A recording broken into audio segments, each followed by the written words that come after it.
to Prime Time with Sylvia. And we have in our studio today two very outstanding individuals who have taken the world by storm.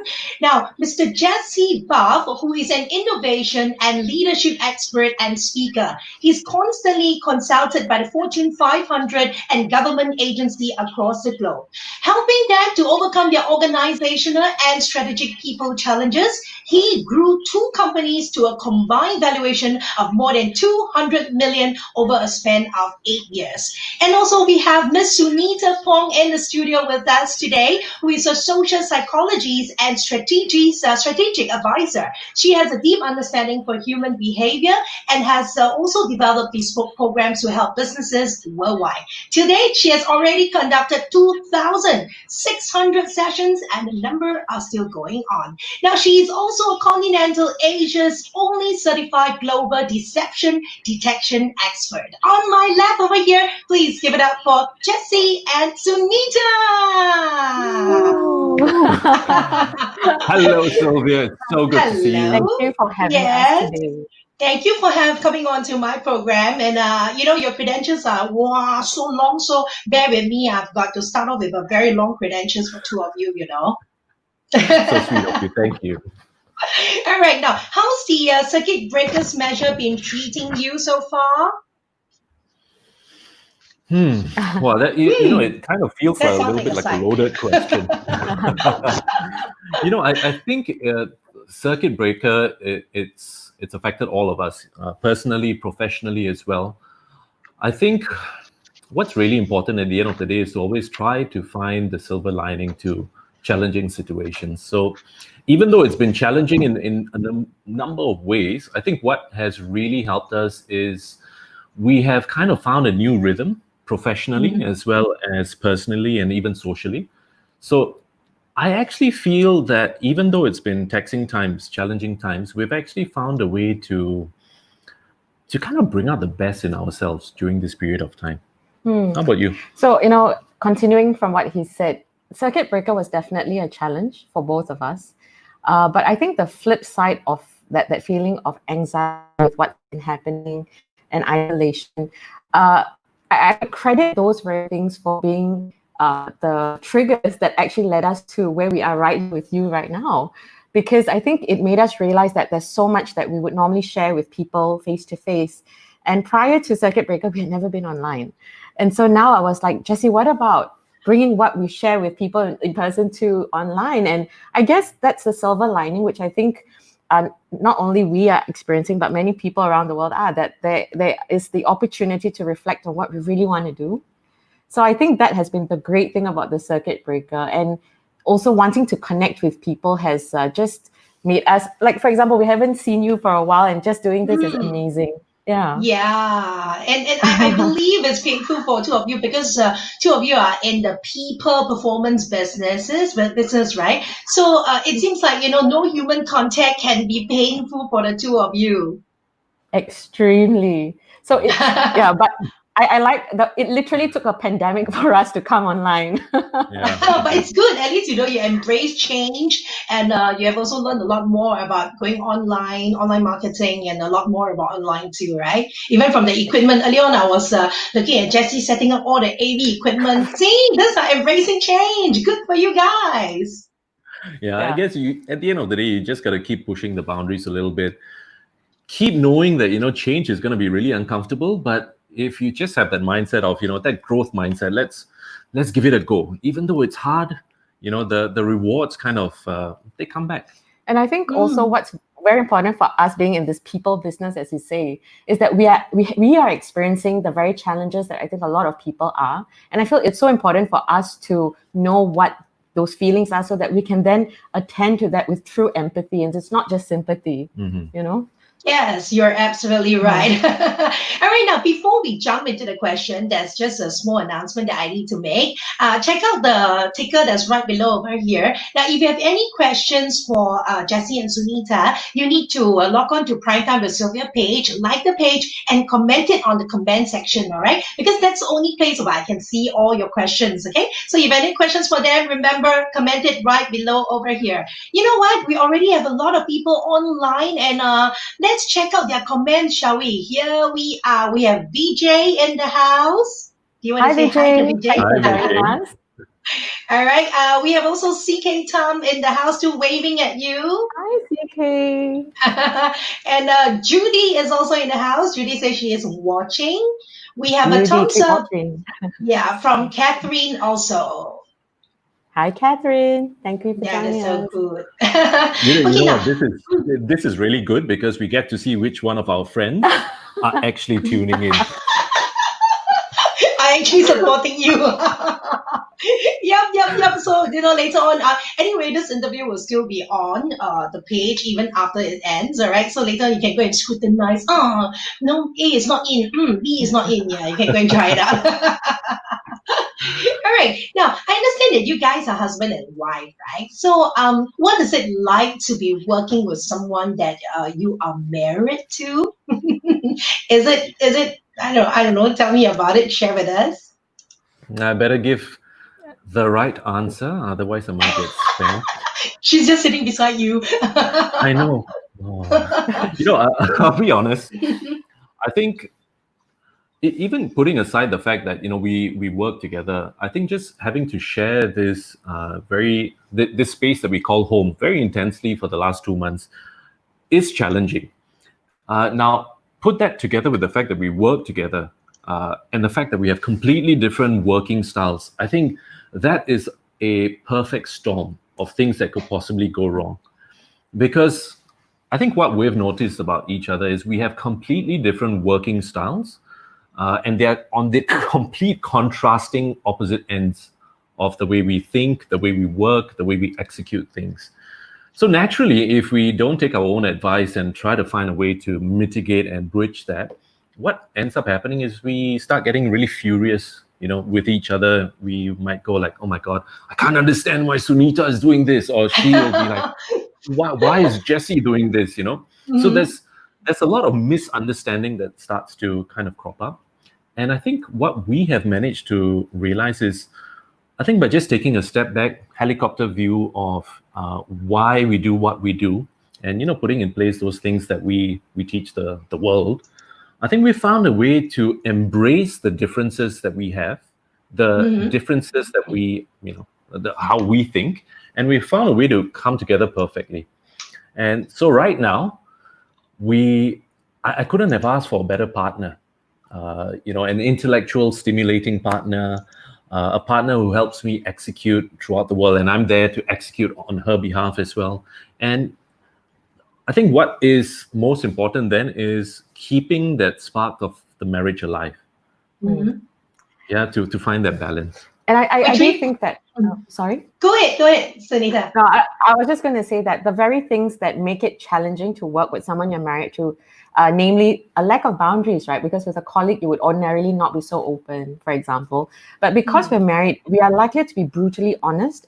And of course, those give rise to those feelings of, oh, you're attacking me. But you know what? I feel that is also the very thing that has helped us grow to where we are, because brutal honesty is the best gift that you can give someone, knowing that we are actually looking out for each other. So I do feel that the flip side of it, and it also pushes us to keep bettering each other, knowing that we're not competing, but rather we're growing for each other's sake. So I think that is the flip side of working with a married person. I mean, not with a married person, but with someone you're married. Someone you're married to. The good news is I can have an affair with someone I'm working with, and it's fine. Wow, that's a very great way of putting it. Which means that quarreling can be something that is good, right? I mean, in a sense whereby when you quarrel, it's actually communication, and you get to know each other more. Am I right to say that? That's the exact point that we actually use and draw upon in our workshops, because very often we find that people attend corporate workshops are those who bring their personal issues as well. So it's interesting because we are able to use each other as the real learning point about communication. It's the point that we quarrel and we fight, and how do we make the most out of that? Yeah. I think the most important part is what we immediately try to do is we try to always bring that sense of self-awareness to how we are feeling in that moment. So let's say we are personally, we're in the kitchen and suddenly there's something that she does that, infuriates me. And immediately I start to, check in with how I'm feeling at that moment, instead of going immediately into a record player that's why is she doing this? What does she think? I immediately, detach myself, and I start to ask myself, what is this feeling that I'm feeling? Where is this feeling coming from? And by just being able to take that breath and find that little bit of that space between a trigger or a stimulus, it immediately helps me to bring that sense of anger down, and then be able to take a more better action. So it feels like then I have more choice in terms of how I want to respond to her, as opposed to just react. I totally agree with you, and I think this is a great point that you have just brought out to our viewers. A little bit of self-awareness, which means that you don't jump into actions of screaming at her, but you get aware of what's going on, and then you react to it. See, that is how wonderful you are, Jessie and Sunita. So you really have a way with words, Sylvia. All right, we have a lot of people online. We have Moora, right? Isn't Moora saying hi to you? Moora. Hi, Morley. Morley, okay. Hello. And we have Derek Liu, who says that Jessie and Sue, you are amazing. Thank you. He's an amazing chap as well. Again, all right. with Next, an amazing partner. Oh, he's your partner in business, or Derek? No, he's a close friend of ours, and he has married a great partner in his wife. Okay. So we have this Jeffrey, right? Jeffrey. Did I pronounce the name wrongly? Yeah, couple goals. Hashtag, couple goals. All right. We have Cassandra in the house. Hi, Cassandra. Oh, hi, Cassandra. Hi. We have Harris also in the house. There you are. See, so many people support you. Isn't it awesome? It is. Right. Putting the thread out was really good. I'm going to be watching. Yeah, we threaten our friends. This is going to be that is our friends. like a disclaimer, I'm watching you. This is fun. You guys are very fun. You All right. too. Sorry again. Oh, me too. No. Thank you. Okay, I have a question for Jessie. Jessie, how did you become an innovation and leadership expert or speaker? I think that's something that a lot of our viewers out there, they would like to find out more. Okay.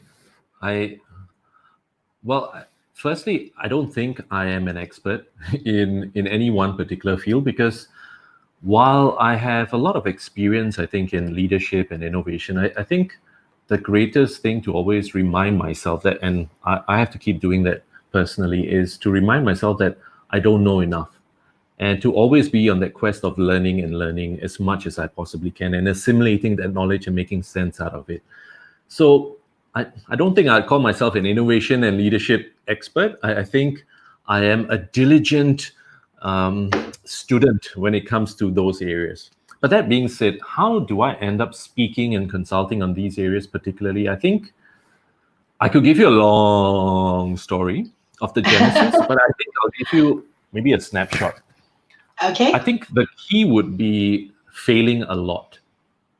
To keep failing and to keep trying, to keep failing and to keep trying. And I think that is the key thing that I've learned in my value system to be a leader and to be innovative.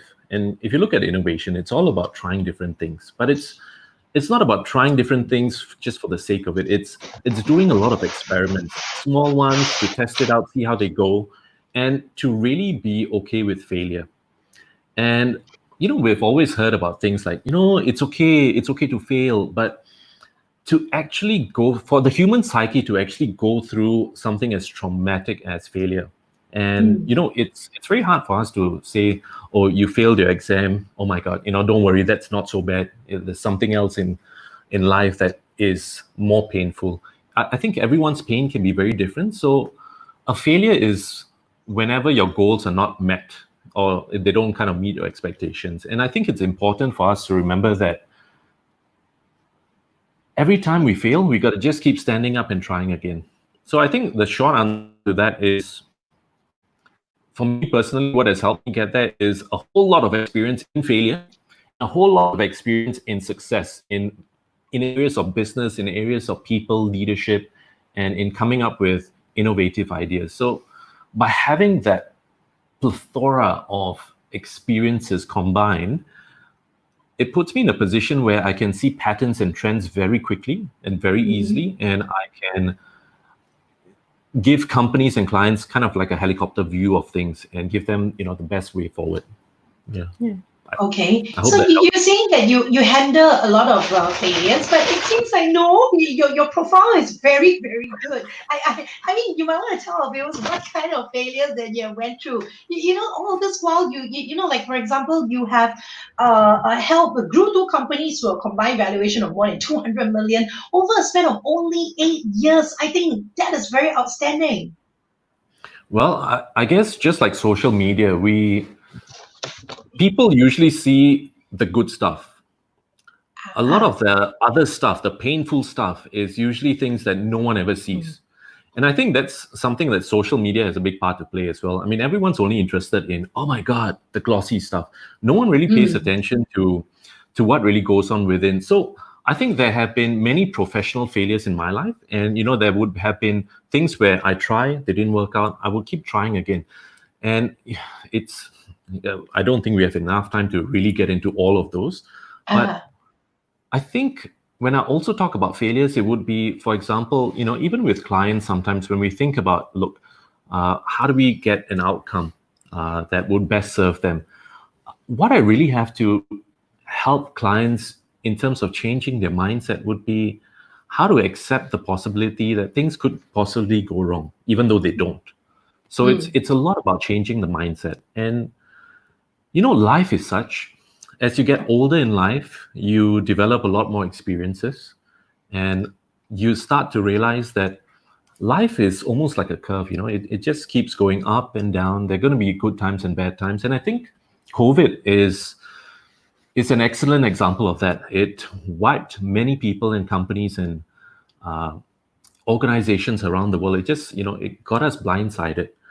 The most important question is, all right, now we've gotten blindsided.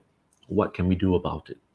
And I think it is that standing up when you get hit, which is the simplest thing to do, but it's not easy. And I think that is something, that we need to keep in mind. Yes. I totally agree. That's the reason why, to all my viewers out there, I have got Jessie and Sunita on my show because my channel is all about oozing positivism, and I want to spread motivation and also inspiration to everybody out there. Check out Jessie, all right? He has this never say die and never give up attitude. Well done. Good for you, bro. All right, now let's check out some photos over here. This is about Jessie speaking. You might want to tell us a little bit more about this. Is this a workshop or what is this, conference? Yeah, this was a leadership conference that we organized and delivered for Nestle 5 or 6 years ago, I think. And, there are people in there who are global heads, regional heads, people from all over the world, different cultures and all that. And what we were doing at that particular point in time was an activity in mindfulness, in really connecting to what it means to be human. Now, I know some people are going to say, oh, okay, there we go again. It's feelings, does this stuff work? But what I didn't share with you, I think, is what happened right after that.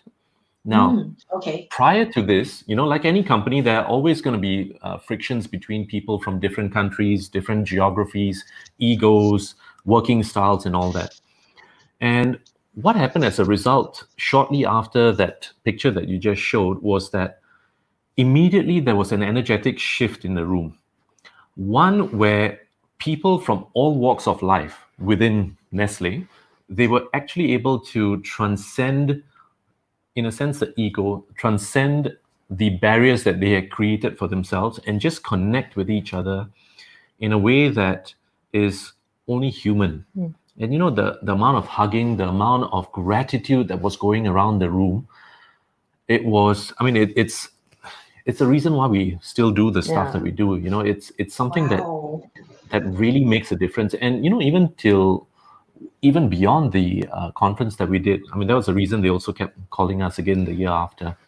It's because the work that we do doesn't only affect people professionally, but it really goes down in helping people rediscover what it means to be human, because from that vantage point, or from that point of view, you suddenly realize that a lot of the misgivings or the challenges that we have with other people become very small. And This is like a satisfaction in your job, right? I must say that. I mean, you help people.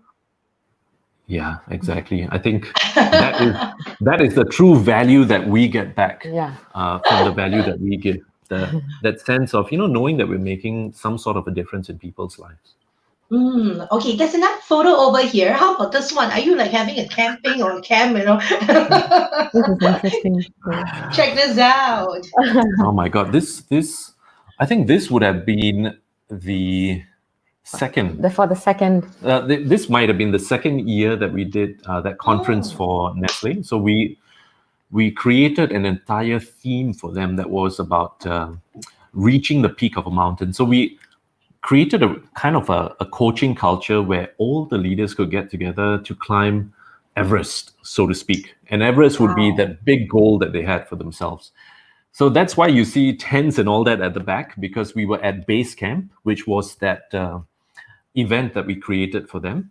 It's just like when you climb Everest, for example, you've got to spend a fair bit of time at base camp to acclimatize yourself and to re-strategize before you take that precarious journey to the top.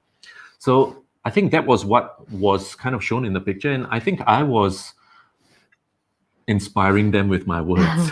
But also, I just want to say it was very important for us to understand what motivates people.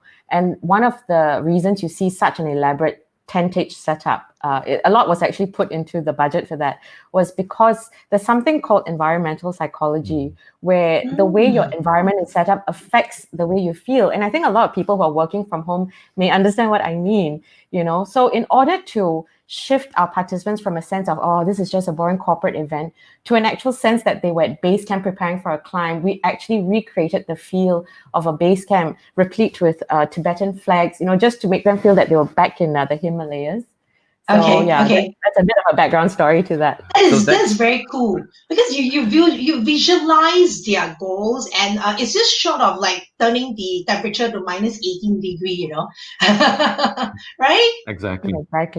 Yeah. And all of that couldn't happen without having an astute psychologist, a social behavioral scientist on board. So that's what we typically do. Sunita. We're going to talk to Sunita in a while time. We have more photo of Jessie over here. How about this one? Is this a leadership camp too?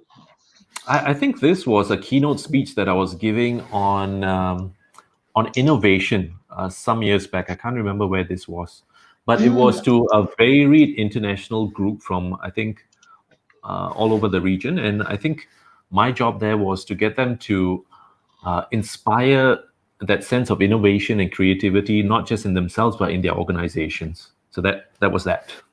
All right. Now, speaking of that, why don't let us take a look at a video and watch Jessie in action, shall we? All right, Check it out. Hi, good afternoon. Now, earlier today, Paul unveiled his 5 to 500 ambition.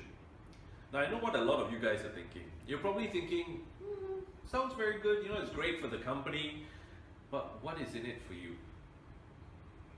Apart from more stress, more work, more processes. Now, I can assure you of one thing, that this ambition is never ever going to harm your career or your personal life. In fact, the opposite is true.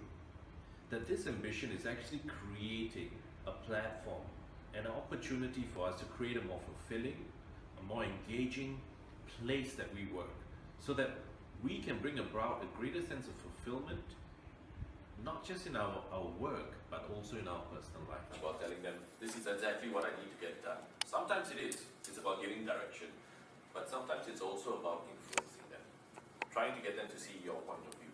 And if they don't see your point of view, just do it anyway. People will follow. This would be really well, primarily because if you had actually measured their heart rates would have been in sync. It's about breathing together as a team. And somehow by doing that, it allows you to achieve the class really quickly. We are on the final track. We've spent today covering a lot of delivery skills, your voice, as well as eye contact to connect.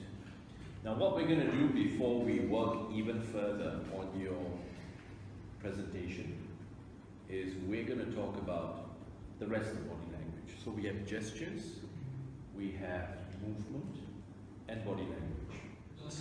Officially, good afternoon. And welcome to unleash creativity and action in your people. Now let me start by asking, how many of you here would like to be a little bit more creative? Quick show of hands. All right, a little bit there. How many of you would like to be able to take some action with that creative thinking? Right. Now, I can assure you of one thing. That being more creative and innovative at work is never ever going to harm your career. In fact, the opposite is true. That people remember creative and innovative people.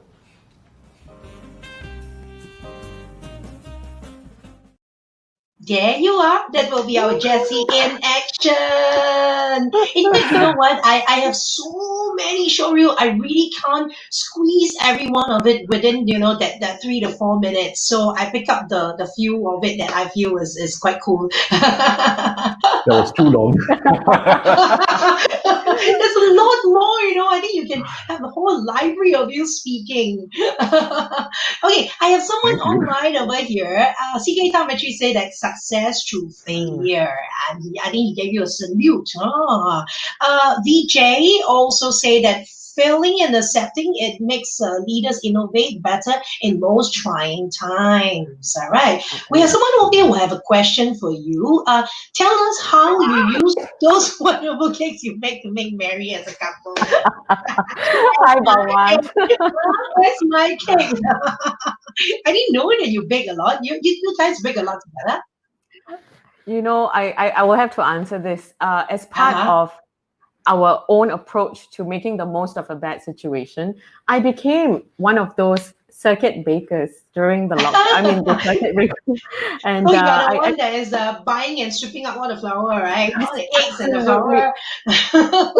Actually, I do not use flour in my cakes because I had this demand for keto cakes because all my friends were on diets trying not to put on weight during the circuit breaker. Wow, that suits you very well.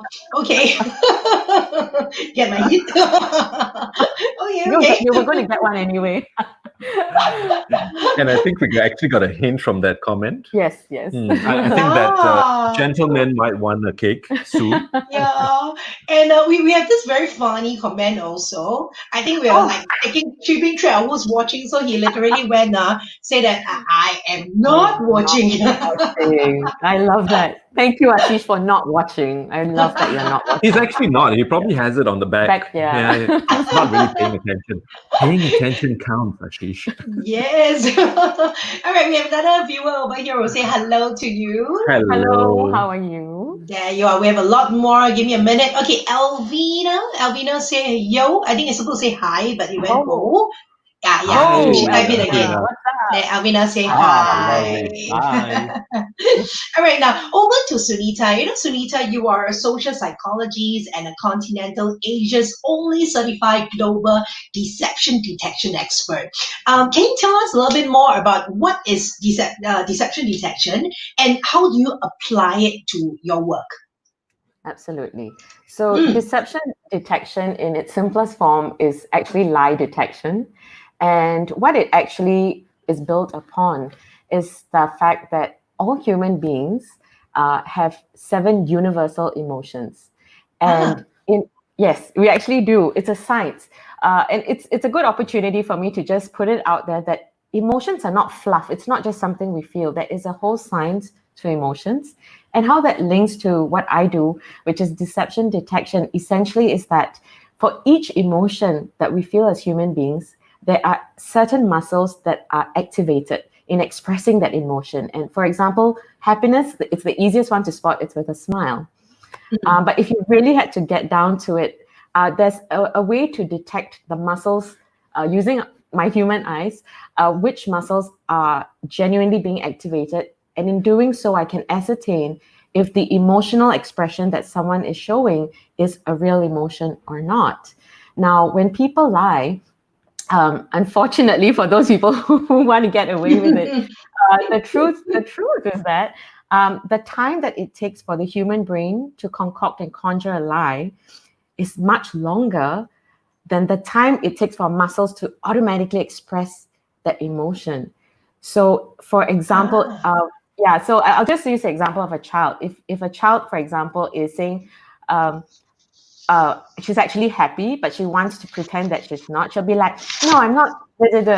You can just tell from the expression there's an incongruence between her expression and what she says. So, if I had to put it quite simply, deception detection for me, at least in my job, is detecting incongruence between what someone says, the words that they say, and with the emotional expressions that they leak. And the reason I say leak is because I'm trained to actually watch for those expressions in 1/24th of a second, which means that, so people can easily hide their expressions. If they're eating someone's food, they're like, "Oh, wow, it's nice," and I'm trained in I guess, in high stakes situation to be able to decipher that. And my goal is not to catch them out in a lie. It's rather to find out what the truth is so that I can help myself in our business or my clients achieve their goals, which I guess leads me to answering the next part of your question, which is how do I use this for work, correct? Correct. Yeah. So there are 4 main ways in which I do this. One is with individuals, private clients who contact me so that I can help them ascertain if someone that they are meeting in a professional sense. So I don't do marriages and affairs and stuff like that.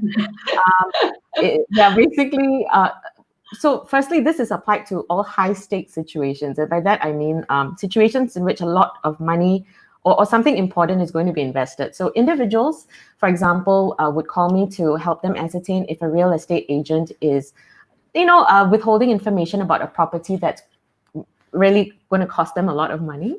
The second kind of area that I use this for is with companies, for example, who, especially CEOs, who need insights into what the employers are really feeling. And so I often go in as a mole and I get a good read on, from their body language and the facial expressions when they're announcing a new initiative or a change. And I actually just feed that information back to the CEO and tell him, look, this is how they're really feeling. Then it's just that they don't want to tell you because they're afraid they're going to lose their jobs. So I think this would be a better strategy. And then that's where Jessie comes in, and we actually proceed to roll out those new initiatives based on what I've observed from their employees. So that's the second one. The third one would be from, I think this may come as no surprise, from venture capitalists and private equity firms. Their job literally is to invest hundreds and millions of dollars into individuals who are pitching an idea to them that could possibly make them a lot of money. And you can imagine that they don't have much time to suss out a person's true intentions. So that is another area that I'm often called in for, to see how, I guess, reliable and valid the information is when someone is talking about their idea. And I think the last one applies to our business directly, like when we do coaching and training. Firstly, we do negotiation skills. Like we train people in that, and we also engage in negotiations. So it's very handy, to say the least, to be able to tell people's honest emotions when we are talking about a budget. That it's very easy for me to ascertain if they really are okay with that, or we could go lower or higher. So it does give us a bit of an edge, and that's a skill that we teach to people. But I think the most important way that I actually use this is when we are actually coaching and teaching people in our class. I have a scan all the time. I scan their body language and the expressions to see if the information that we're sharing is being received in the way in which it was intended. And this is so that we can keep adapting and curating our lectures or our courses on the go, so that we can maximize the impact. So it's constantly curated. And, we have to understand that the stuff that we do are soft skills. It attends to very deep stuff. It's about how we feel and how we think. So I think I have to be very cognizant of the fact that there are some people who might be triggered, and I have to make sure that they feel safe, that psychologically they feel safe, they're in a safe place, and they know that we can handle that. So that is basically the last way in which I apply deception detection. So it's not all about catching people out. I would say, it's more about being aware of how people are truly feeling, so I can manage that better. Wow, I'm impressed, Jesse is like having a human lie detector everywhere he goes. Suddenly you sound like a Bond girl. Like James Bond, like that. Yeah, but where is all that pity for me? Can you imagine what it's like to be married to someone who can But read come your on, micro Jessie. expression? She say that she's able to help you monitor your client budget. That is so good. Someone who's like almost there. I mean, someone who can actually read a client's budget. I think you're already like 50% closing of the deal already. Am I right? You will manage to Yeah. work within the budget. Yeah, and I have a Always. question for you, Sunita. Earlier on you were saying that there are companies that will announce initiative and you'll go in as a mole to check out their expression to see whether are they really receptive to it. So Yes. how do you watch them if it's a big group of people? Do you like sit right in front with the CEO or sit right behind, or how do you watch so many people at one go? Okay, that's a really great question. So firstly, I have to establish myself as someone who's just his secretary. So I honestly, yes. And with gender stereotypes, I suppose it's easy. It makes it easier. I walk in there and I take notes and I keep quiet. And I am often not Look at Jesse's introduced at face. the start. Yeah. So I'm not introduced to the audience as being a part of the company that's hired. And what I often do is I actually sit behind while people are, and I know you might be thinking, why behind? Because, very often I can't see the face. That's because when people don't think they're being watched, it's very easy for me to look at their body language that is outside the window of expression. I like to call that. A lot of people may not know this, but the easiest way to tell someone's uncomfortable is by watching their feet and their legs. So I actually do that at the start. And later on, if the CEO goes to the front or when Jessie is speaking to them, I actually have a dual function of taking videos of everyone in the audience. So that gives me an opportunity to actually look at everyone's faces. And, I help him like distribute leaflets or whatever. But also having those videos as part of our corporate video allows me to actually freeze frame and analyze the expression so that I'm not making snap judgments out of memory. So that's actually how I do it. Yeah. Okay, I have a very interesting comment among the viewers. Sure. Tammy Chu, she actually said that now the whole world knows, ha ha. What's your response to that? I'll tell you, in the early days, it was great because no one knew, and she could kind of get all that information. But I think more recently, especially in the last few years, when her profile's kind of really grown, the beauty is that she can still see. Even if someone knows, if she's a lie detector. Now, I think you probably might answer this best, but I'll just go in here a little bit. There are two things. One is the first part where someone might feel a little bit anxious or worried. But at the same time, she has this way of making people feel very comfortable very quickly. And I think it's a skill that she has with people.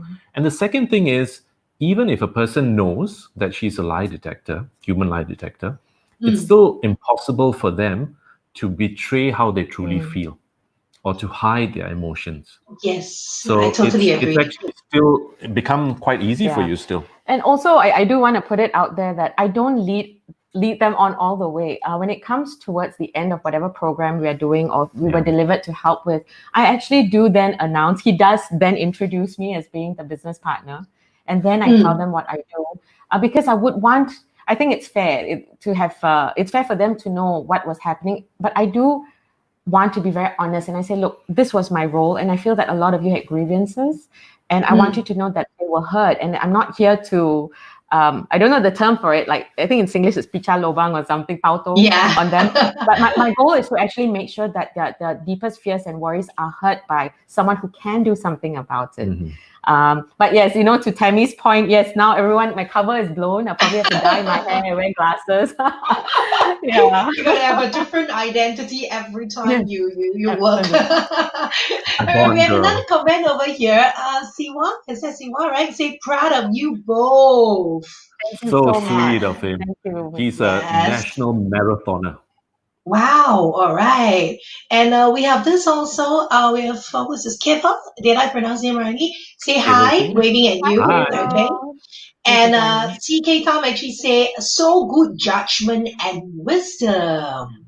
So sweet. Thank Thank you. you. All right. Right now, why don't we just talk a little bit more about your company?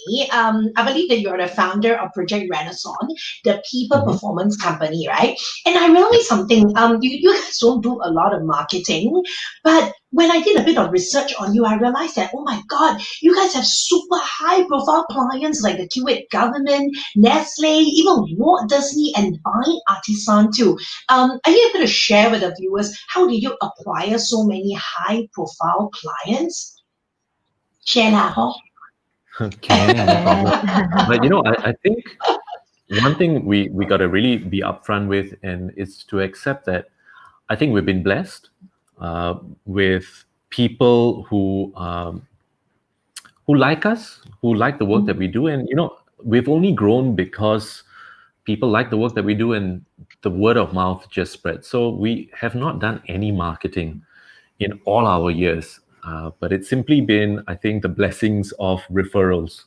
That's how we've kind of grown. But to add on to what Jessie has said, I would also like to construe what blessings are for maybe people out there who would like their businesses to get somewhere as well. And I would call it luck, which is the acronym for laboring under the correct knowledge. And one of the things that, firstly, I have to say that one of the reasons we couldn't market ourselves at the start was because some of our clients were so high profile that we had to sign NDAs, non-disclosure agreements with them. So Okay. it was, so on one hand, it's great, but on the other hand, we can't say, oh my God, these are our clients, right?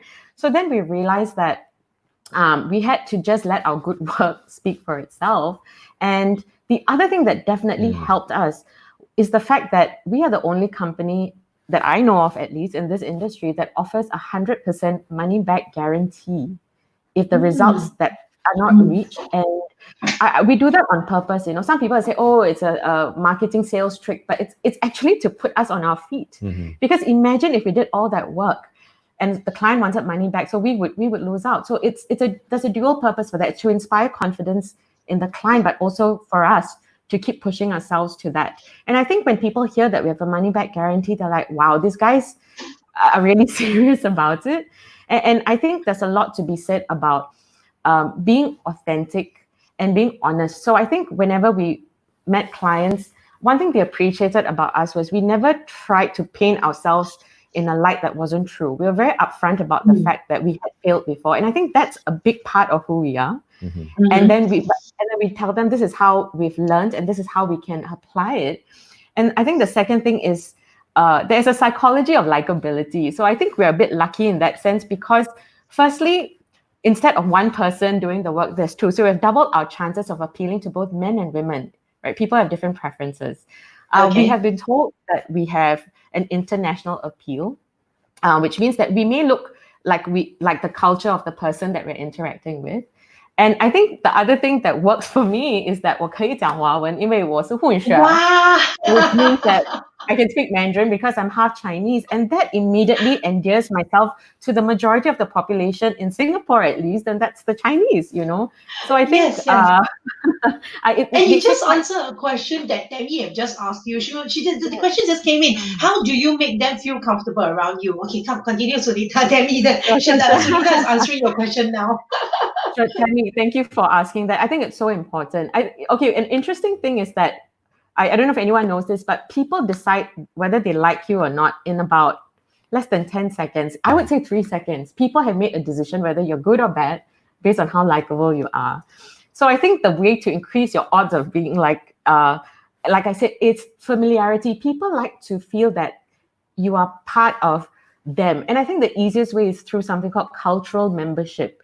So for example, when I say, hey, ni hao, or So there's language. The second thing is, if you don't speak the language, is to speak in the way that someone speaks. So, we have different kinds of participants from a high level, whatever C-suite, to people like you and I, like very lay people. And what I often do then is I go into the mode, I call it the Singlish mode, which is also true to me. I came from a neighborhood school. So I'll be like, don't like that, lay. Don't be so like that, don't pay, lay. And it makes me more relatable. And I still feel that I'm being true to myself. So, and I think what is Jesse's great point, one of his best features is his humor. And he just makes I thought it was my dashing good looks. Okay, that too, and his humility. I love the way you say, okay, that too. No, but yeah, I think the easiest way to diffuse a very tense environment, or people, and I will say that I find that people, when they first meet us, it's natural to feel like, oh, who are these guys? I don't know what they're doing. So Jesse always opens with a joke, something that makes them laugh. You're right. It's like earlier on, before we start the show, Jesse also opened up with a very cozy joke too. He made me feel very comfortable immediately. I'm sure he made all the viewers feel very comfortable immediately. You want to add on something, Jesse? Go ahead. Yeah, I think a lot of the work that we do ends up being strategic interventions into companies. So they are, a lot of times we are thrust into a situation where it's high stakes, high egos. There are a lot of clashing viewpoints. And here comes an absolute stranger.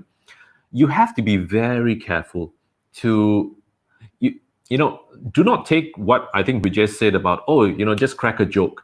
Because cracking a certain kind of joke in a certain way might actually make your chances of connecting with people even worse. So you really have to be careful with ascertaining who your audience is, what's really important to them. And I think what I do that kind of helps is, I don't always open with a joke. Sometimes in some strategic interventions, I have to take on the collective energy, the vibe of the group that I'm interacting with. So sometimes if it's tense energy, between different parties, I have to come up immediately first with that kind of tense energy. And I think it's something that I've kind of learned over the years, trial and tested. And when I kind of match the energy of the room, I realize after a while when we suddenly feel like we're in sync. Okay, let's say angry person.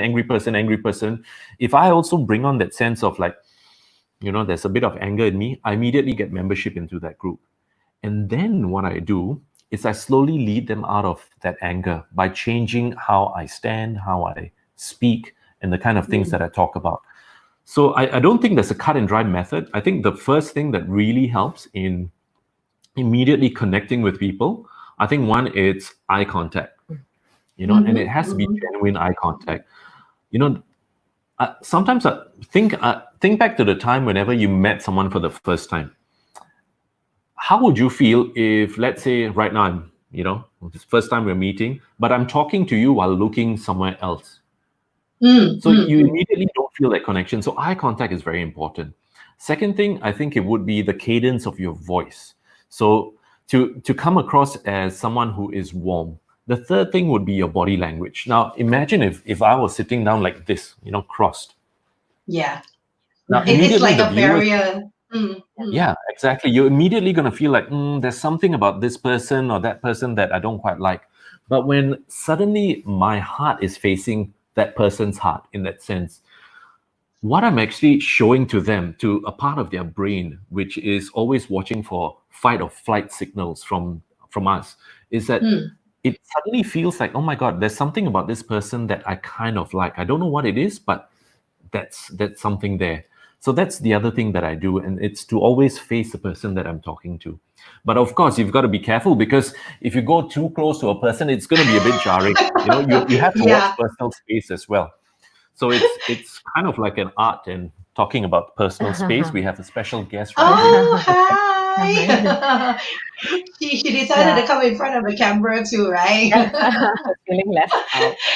But yes, I think Jesse, I was just going to say, so the points that you brought up, they are indeed points I would take note of to practice, especially in, like you said, high stakes professional situations. And I would just like to add that people who tend to put their heads up this way when they talk to someone send an unconscious signal that they're superior to the other. So a much easier way of making someone feel comfortable is to meet them where they are. And if you have a tendency to do that because you're listening, just be aware of just lowering your head a little. Or maybe when someone is too short. No, exactly. That would be Like, huh, who is it? That's our I can't relationship. Oh, that's funny. No, Jesse, earlier on you were saying that if you enter into a room and let's say everybody tend to be a little bit angry, and if you're a little bit angry too, you tend to join them immediately. It's like a sense of belonging, right? I guess this work in terms of haters too, right? Haters like to gather together as a group because it's like, oh, I hate ABC, or DEF, and if you also too, come on, you are part of my group. I mean, what do you think about this? Do you think it applies the same way? And you're able to use the same kind of technique to diffuse that thing too? No, I think we got to be really careful with situations. So firstly, let's say there are a bunch of haters in a company, and my job is to motivate or inspire these group of people to achieve, let's say, a certain performance target. Yeah. Now, the easiest way it appears for me to gain membership into that group would be to start being a hater as well. So, for example, if I were to maybe gossip about someone, but you see, by immediately doing that, what is happening is I'm immediately not being truly authentic. I can't do that. So I have to kind of bridge that with a bit of self-awareness as well. But what I really mean is not saying things, but bringing myself to that energy. So, for example, if there are a group of haters, the energy of that group, physiologically, psychologically, is a certain kind. So I have to kind of match that. And I know it's a little bit hard for me to kind of list down the few things that you can do right now because we only have a short span of time together. But I feel that the easiest thing to do is match the so-called the collective breath or the heartbeat of that group. To watch them, to observe them, and to try to get into that cadence. That's the only way I can make sense of it. I agree with you. It's about the energy level. That means you get into their energy level, but you don't talk bad about that particular person that they hate, or you're not part of the negative ninjas of the corporate company, I would say. Right? Yeah. And, So yeah, you want to add on? Oh no, it's okay. Yeah, there are even cases where sometimes I do the exact opposite. So there is no, I don't have a cut and fast rule about how I would deal with them, but I would a lot of times, I think it's because of experience, immediately I know how to respond and how to react. And the thing is, I'm not afraid of making myself look stupid in achieving those goals or outcomes. I'm not afraid of making a mistake as well. Of course, within confines, So that's, I think, how I would approach it. And I think my other observation and studies that have been done on people who hate, right? People who like to gossip, it's helpful to understand where they're coming from before we even want to attend to that. So I think one thing to remember is that hurt people, which means that usually when people hate you, it's because they are coming from a place of lack. And there's something about a situation or a person that triggers them because they secretly wish they either had it themselves or it's linked to something that is bothering them. And the unfortunate thing about hate is that they want you to match that, to bring you to that level so that it brings you down from the pedestal that they actually see you on. So responding to them in that way is actually going to be disempowering for you and more empowering for them. And so I think what may be more helpful for us when we're in such situations is to say that, look, this person has obviously an issue, which is why they've decided to find, they say misery loves company. So and to allow them to work it out in that way, and knowing that you have a choice in deciding how you want to attend to that, to walk away or to act or to overact, and there's no right or wrong, but it's about feeling that sense of power when you face that situation. And to add on that, if I may, I think there are two more things now thinking back about it that I think really helps. One is, I think, the idea of presence. When you're completely present in that moment and you bring your presence to a situation, people can feel it. So presence is one thing. The other thing is also bringing a sense of psychological safety to a situation. where you are suddenly not perceived as a threat, but you're perceived as someone who can help, who can empower that situation. And I think this COVID period particularly it's a perfect time for us to look at, I think, from the learning development, the HR point of view of this global MNCs that we deal with, the whole concept of psychological safety for employees, the well-being of them. And I think that is one thing that, if we start focusing on, it's going to make a tremendous difference in the way that we connect and interact with people. Yes, I totally agree with you. That's absolutely right. Okay, we have some questions over here. There you are. Both of you are inspirational, generous, and authentic with your wisdom. Question: what is one concept or lesson that has stayed with you over all these years? That's a great question. I think I'll go first if that's please. okay. I think, this is going to be controversial because it may go against the popular grain of what successful advice is. I have learned with all the clients that we've interacted with that the best thing you can do in moments of doubt is to be true and honest with yourself about how you're managing that, and to share that doubt with the person that you're with. Because I feel that trying to appear to be something that you're not, and this applies to professional situations as well. I know some people might say, no, you always need to know like you have the answer, but there is some, people can see right through that. So, and it's interesting because I find that when that has been taught to people and they've practiced that, being vulnerable has actually helped them feel safe, knowing that they can express themselves in a healthy way and get over it, as opposed to always pretending that I know this, I've got the answer. Because after a while, there's a sense of fatigue of trying, it's like imposter syndrome, trying to be something that you're not. So that's the one lesson that has stayed with me, because I find that has always brought me growth. And for situations that didn't go so well with such honesty, I felt that those were lessons in itself. But there's been more positive than negative just by being honest and vulnerable. So it's like just like what the old saying always go, when you follow your heart, you will never go wrong, right? Yes. And yes, exactly. I do feel to do that and to do it in a very gentle way. Yeah. Okay. Do you have anything to add on, Jesse? If not, we'll move on to the next question. It's a very deep question that I would love to answer, but it also gave me some time to think. And I think probably, the greatest concept or lesson that has stayed with me is something that has come into my life through my family from the age of 12 or 13. So many, many years ago. And I think it's that concept of meditation, of going inward. And through that process, I think it's become a very existential concept for me. The whole idea that at the end of the day, we are all in this by ourselves. We are alone. We come alone, we leave alone. Now, even though we have people, my soulmate, my little soulmate daughter here, that give us such meaning and joy in life, I think the most important journey that we can take is one where we get reacquainted with who we are deep inside. And I think it's the shortest journey that we ever have to take, but it's also the one that's the most profound and the one that takes us the longest. So that would be the concept of ultimately getting to know yourself as much as possible. Be truthful to yourself, right? That's the main thing.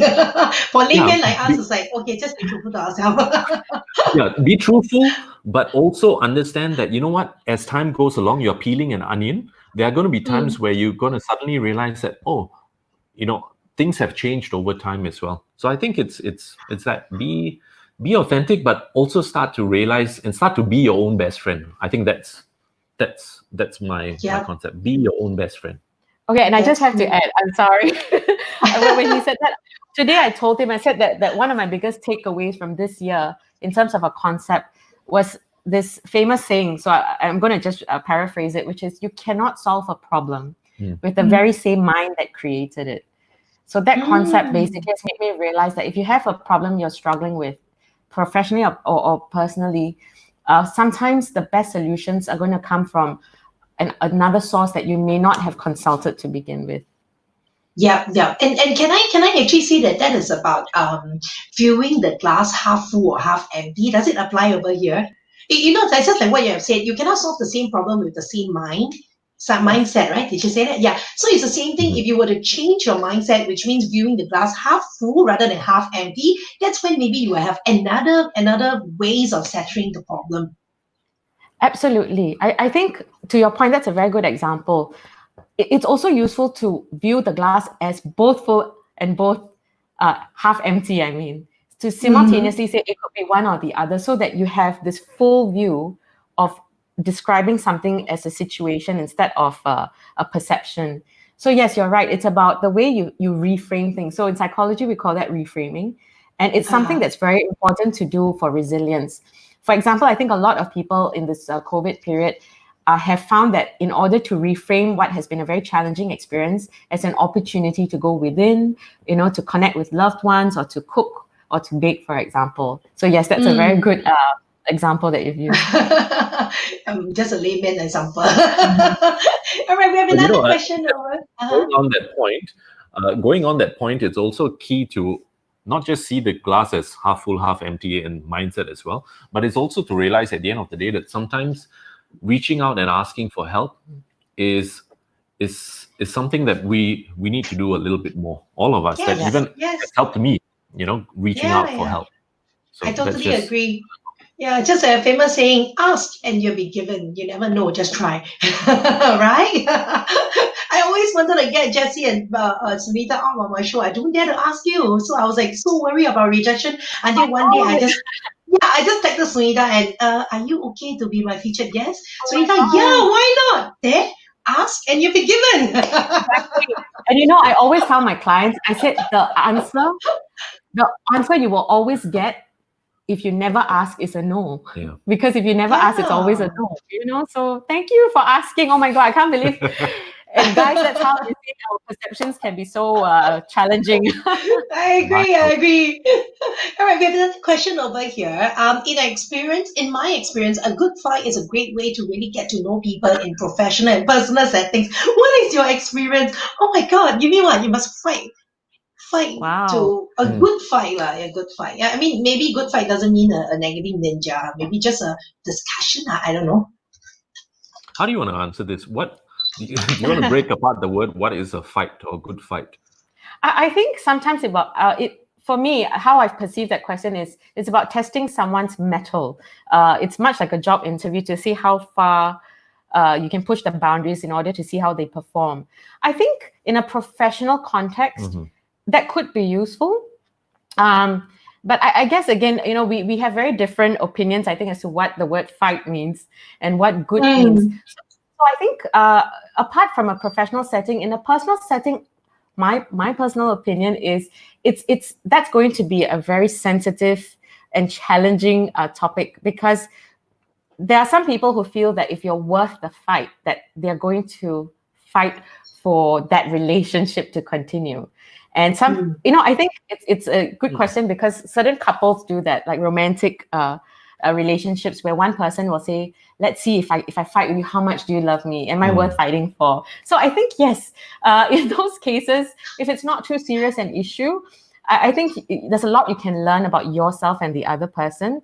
But yeah, I have witnessed certain, experiences where it does go pear-shaped. It doesn't go as well as we think it could. What do you think? I think on another point of view, a good fight, if I were to see a good fight as a challenging situation between people who know each other, I think it could actually be something that's really good, because it's only during challenging times do you rediscover who you are, how do you respond to different stimuli and different things. So let's take COVID, for example. Many of us have had our habits and the way that we do things that are very natural, that have been stopped, have been curtailed. So immediately now we are unable to do those things that we have taken for granted. So we feel pain, we feel that sense of, oh, something's not quite right. So what do we then do? So we have a couple of choices here, and sometimes things can go really bad. Some of us, without the right help, support structure, you go down the downward spiral of anxiety, depression, sadness, and all those feelings.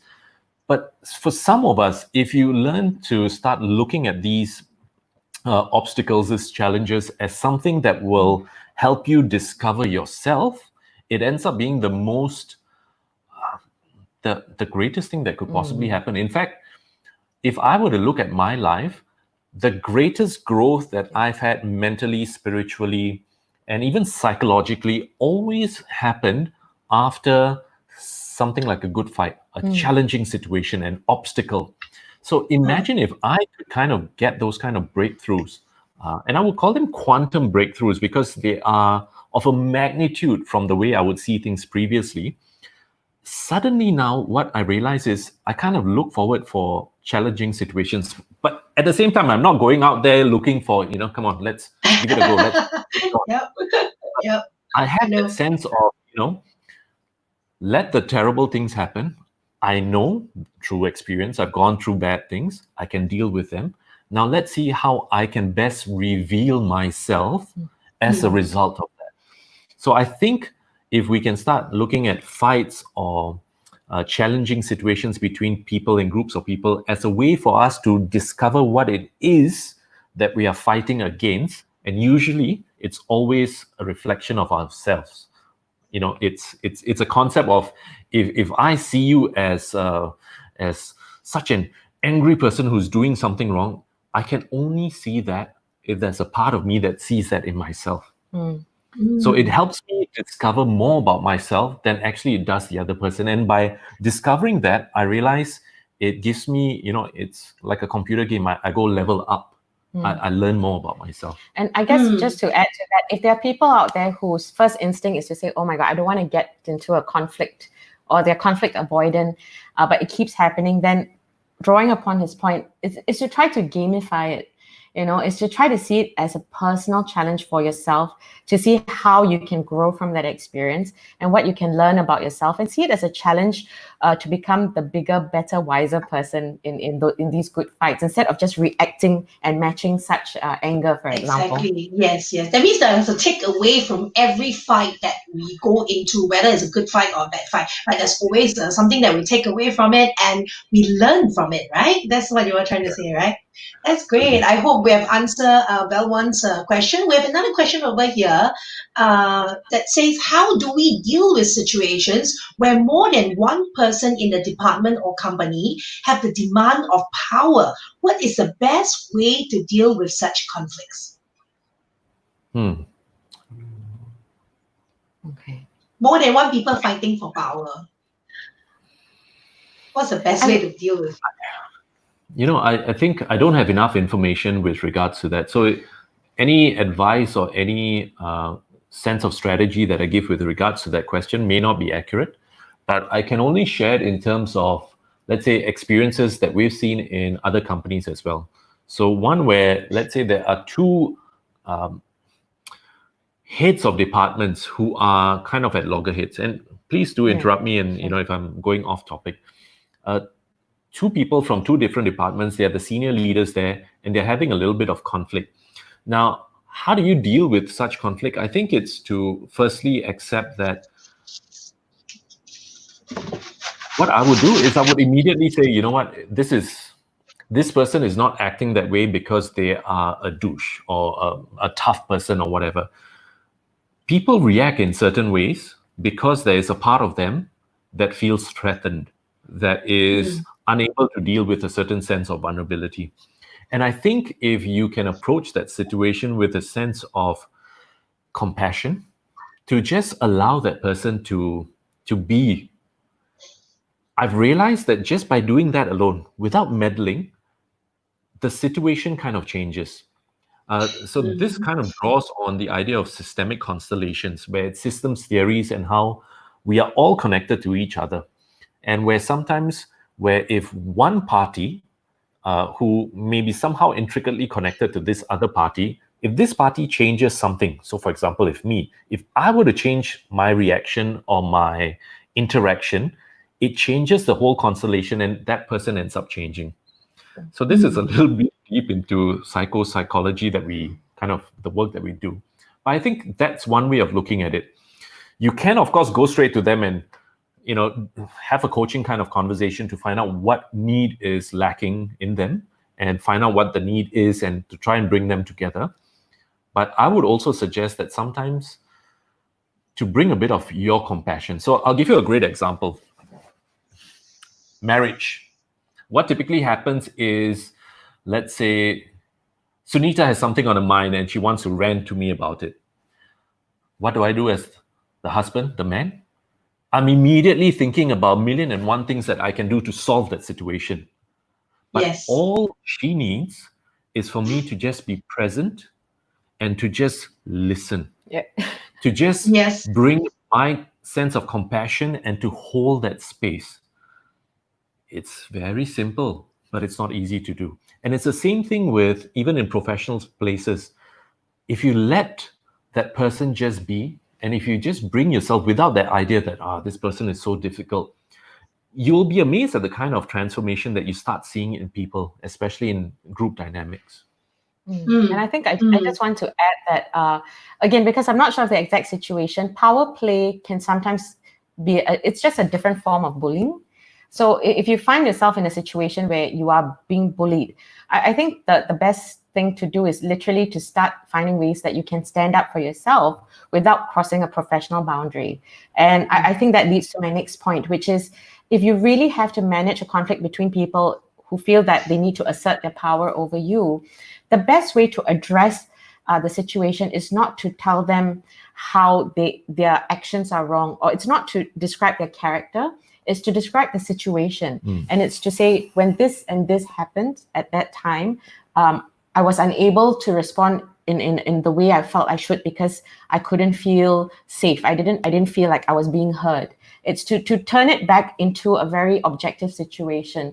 And very often that takes the trigger away from someone in power who's looking for a fight often, because it's the only way for them to feel a bit more powerful. So that's the only thing I would add to that. I hope that was helpful. Yes, that's great. I think I hope we've answered Rick's question over there. Okay, now I you know what happened? I feel that if you want to know more about it, you want to know more about the answers to that question, I guess Jessie and Sunita, they will need more information before they can actually comment more on it, right? So you know what? There you are. Check out their website over here.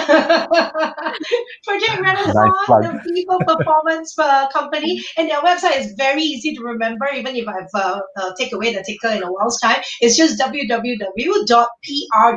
PR stands for Project Renaissance. There you are, very easy. You gotta pay, when you look for them. Only on Prime Time, Sylvia, you don't need to. All right, now coming back, earlier on we were talking about all your high-profile clients. I understand that Kuwait's government have sent you an invitation to deliver innovation training to them. How do you feel about this? I mean, aren't you honored about it? There you are. Oh, completely. I think. Oh yeah. My God. I have another one over here too. And I understand that we have two ministers that came in to actually support your innovation training, which is our Zainal Dibin Rashi and, of course, our Maliki Osman also, Dr. Maliki Osman. You want to share with us a little bit more about this? Yeah, sure. I think this happened 3 years ago. We were first contacted, I think, through, again, an introduction to a dear friend who introduced us to an innovation guru in the States. And, we started to have a great relationship. And we got introduced then to the Kuwait government, who wanted, Kuwait is a country that is so oil rich, but they also have that foresight of what do we do one day when oil runs out? How do we pivot our people? So, really smart and strategic people. So the first thing you do is you bring in experts like us into the country to start changing mindsets about how to be more innovative within their organizations. So I think the first workshop that we delivered there was called the Innovation Masterclass. And this was, I think we had 25 participants who were very senior people. 25 participants who were very senior executives from, I think, the top private companies, listed companies across Kuwait, across industries. And so what was interesting was, I think as soon as we found out we were invited to deliver this program, we naturally got excited and we started to do as much research as we could. And we started speaking to as many people as we could to really get into the psyche of Kuwaitis. What are the challenges that, they really go through? Because that's what we do with all our programs. We try to customize it as far as possible to make it really effective for the people, for the delegates there. Now, along the way, we caught up with one of our mentors who found out that who actually told us that we should get in touch with Mr. Zainal Abidin, who is the ambassador for Kuwait. And immediately right after that, we kind of got introduced, we met up with them. And I think, what else happened then? So I think, long story short, we had a meeting with Mr. Zainal Abidin, who said that he was going to be in Kuwait at the same time as us. And he said that he would be more than happy to support our work, given that very few Singaporeans get the opportunity actually to work there and to be there. And so on the first delivery of our program, he actually dropped in together with Dr. Maliki and sat in on our trainings, and he addressed our participants as well. And I think that was the greatest validation that we could have received, and together with his feedback. And since then, he has been a great mentor to us. We're very grateful for that. And I think to have a validation from someone who's the breadth of experience as they have, it just makes us want to do better. Yeah.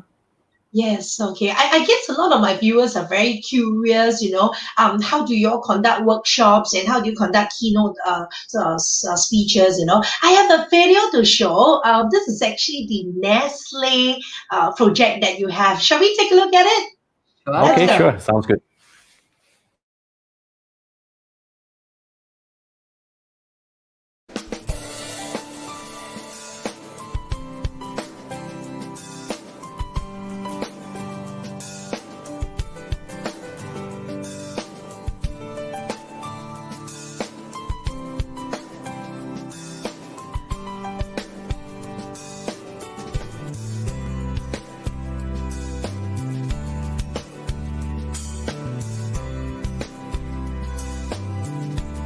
Color workshop is indeed a great experience as well, to realize that there are a lot of colors from our team, and the differences of colors, it shows diversity, and it also shows us that we really have to understand each color, and by understanding each other, we can work together as a team. And one thing that really resonates is that being curious rather than furious of the different colors within the team.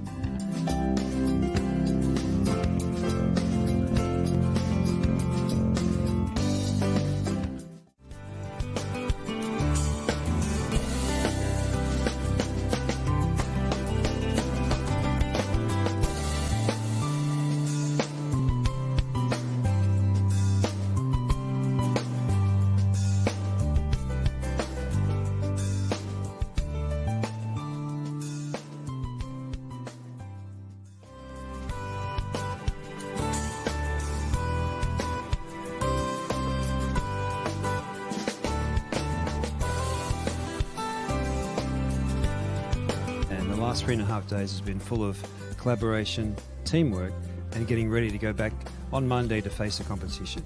We've had a great time working together, learning new things, and learning from our support staff, in global and regional, to help our markets get ready to go back and face the competition better on Monday morning. We have a common understanding of the projects and the issues, and it will be a good platform to then build with each other. Really a lovely meeting. So first thing is that at least we came together as one team, and this is very important for team performance, is to be together so we can see each other, we interact, and then we learn from each other.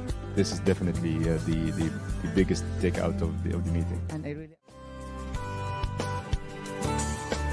I think what's made it specifically memorable for me is to get to meet the people beyond the CBMs. It's the first time that I've got to meet the salespeople and the marketing people at a market level, and it makes such a difference. It just brings a completely different dimension. I think there's been a good spirit in the meeting, and this will help us to take the momentum forward in a much more positive way than perhaps we would not have achieved if it was not a meeting like this.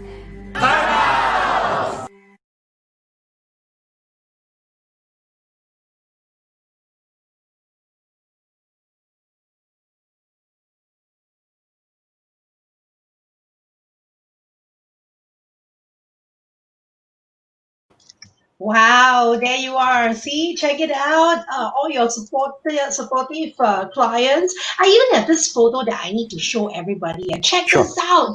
This is so exciting. Walt Disney, Star Wars, Marvel, Pixar, and ESPN. Are these all your clients too? Yep.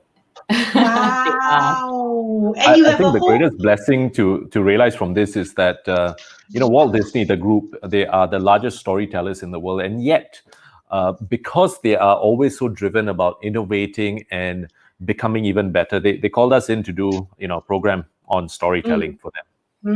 Wow. And we also have ANZ, which is also your client. You did a video for them, right? Yeah, we had to do a lot of micro-learning videos for their private bankers.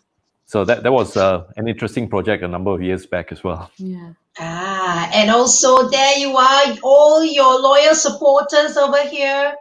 Yeah. They are. Yes, You want very to blessed. like tell us the viewers a little bit more about them? I mean, one or two of your loyal supporters. Well, I think we have a lot of loyal supporters. So maybe we'll just go very quickly. Top left is Dr. Maliki. I think this was at the Kuwaiti diplomatic function. I think in the middle, we have the senior global head of customer care for Nestle. Then after that, we also had the global head of HR from Nestle Health Science. And then at the bottom, everyone knows Google. And the Google's, there was a guy there who's called the Jolly Good Fellow of Google, Chad Ming. He's right there as well. We've got the diplomat in the middle as well. I think the ambassador of Kuwait to Singapore. And of course, another friend who we ran into, who is the CEO now of the Search Inside Yourself Leadership Institute. So I think these are just some of, good friends, clients who have become good friends over the years. That's why you see Project Renaissance, the people performance company. So you guys, you want to find out a little bit more. Once again, it's over here. All right, do give them a call. There you are. And of course, before we go, right, Jessie and Sunita, there's another last question I need to ask. How do you think viewers can overcome their business challenges during this tough time? Okay, this is a loaded question. But I'll try to be as succinct as I possibly can. Okay. Business challenges during this time. I think there would be three groups of people that we can address. One would be senior leaders of MNCs. Then we have the management teams of SMEs. And then after that, employees who work in companies. So I think firstly, as a leader in a MNC, I think the first thing you need to understand that there are a lot of things that are going to be out of your control. The greatest thing you can possibly do is to bring that sense of presence and psychological safety to your team. Because at the end of the day, people are going to be your greatest resource, and they have been our greatest resource. So you have to look after people. What does looking after people really mean? I think it's about giving them the space to thrive, giving them whatever support they need, and to actually listen to people. I think that could make a huge difference. Now, of course, there are a whole list of other things that you can do in terms of business, improving business. I think what really stands out for me is bringing a bit more innovation into your business, into the way you think. And what innovation really means is that, like what Sunita said, use a different brain than the one that's caused these problems. So try to think out of the box. And again, it's a phrase that has been overused, but there's a lot of merit to it if we go deeper into it. So I would say test out as many ideas as you possibly can, however ridiculous they might be from a business point of view, and do a lot of experiments, do a lot of tests, and try to get results, data that you can from it. And sometimes a lot of these results that you're going to get might actually surprise you. So I think two things that would really help is one, psychological safety for your teams. Secondly is try to be a bit more innovative in terms of what are the other things that you possibly can do. And sometimes the solutions and ideas that might actually work are actually ideas that we would never even consider or think of. And I think to add on to that, it's just very important for businesses right now who have been hit by COVID to remember that their product or service that they're offering is actually not just a product or service. You're selling something that attends to a person's emotion. Customers buy something that gives them happiness. So you're selling them happiness. And this is something I tell our customers. So if you have been unable to sell your product or service in the way that you have, I would suggest really thinking about how you can pivot or segue into something different entirely that still gives your customer the same feeling that they had when they bought your original product and service. And of course, that requires a bit of innovation. But I think it's to remember that the business of buying and selling, it's emotional. Very rarely do we make purchases based on logic alone. So it's to capitalize on that. And I think before you can even do that, make sure you take care of your own emotional challenges first. And once you feel that you can manage that, go in with that more positive mindset into then how you can expand your business. So for example, some makeup companies decided to manufacture hand sanitizers because it fulfilled a need. It fulfilled the need for safety, the emotional need for feeling safe and not frightened, for example. So yeah, that's just my 2 cents worth. And I think the other key point that I can also share for business owners is it's sometimes to look at and to ask yourself, what is the worst that could possibly happen? And sometimes by confronting a possibility that is scary, writing it down, it actually helps us detach from the worry and anxiety of that thing possibly happening. So I've personally found that as well, in challenging situations where there are environmental changes and business changes at play, what really helps is, all right, look, there are a lot of things out of my control. What is the worst that can possibly happen? And I write them down and I acknowledge that this is the worst. And I think we both found professionally, even personally, after writing them down, they seem to immediately diffuse. And that worry that keeps cropping up at night as a business owner, as a leader, it is no longer there. And it helps you get that kind of good, restful sleep that you can get so that you can wake up and fight the next day. And that kind of process, this kind of starts the ball rolling for you to bring all of yourself to fight the challenges that face the business. I agree. Just now for a minute, I thought you say you ask a person to write down what's the worst scenario, and then read it yourself, and you freak yourself out, and you start working even harder. If that works, that might be useful for some of us who are externally motivated. Yeah. All right. Thank you very much for joining us on Prime Time with Sylvia. And once again, to all my viewers out there, if you want to find out more from Jessie and Sunita, or if you want to engage their service, do check out their website, which is right below over here. Their profile is really good. All right. Look at the clients that they have. So if you have any problem with your people in your organization, you might want to give them a call. Consultation is free, right? But look at Jessie, he's like, why is she saying that? Hashtag Primetime with Sylvia consultation, 15 minutes on the line is free. Yeah, why not? Okay, so don't forget, all right? Wonderful. Yeah, so don't forget, okay, remember, hashtag Primetime with Sylvia, all right? Contact them over here. Thank you very much to Jessie and Sunita for joining me tonight on Primetime with Sylvia. It's really my honor. And we have so many comments coming up. I guess later on you're going to go into the interview to try to reply the questions again. Sure. Is that fine with you? Yeah. And I think what we want to share, all the viewers, our friends, and even friends that we haven't met yet, thank you so much for tuning in.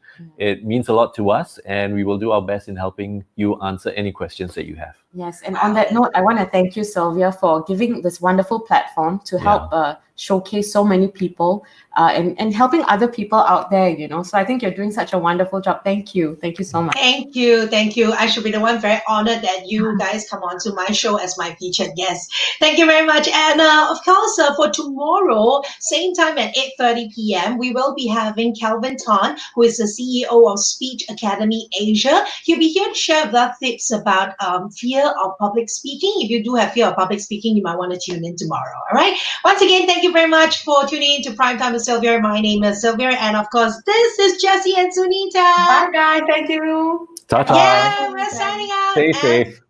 there you are. And good night. Good night. Good night.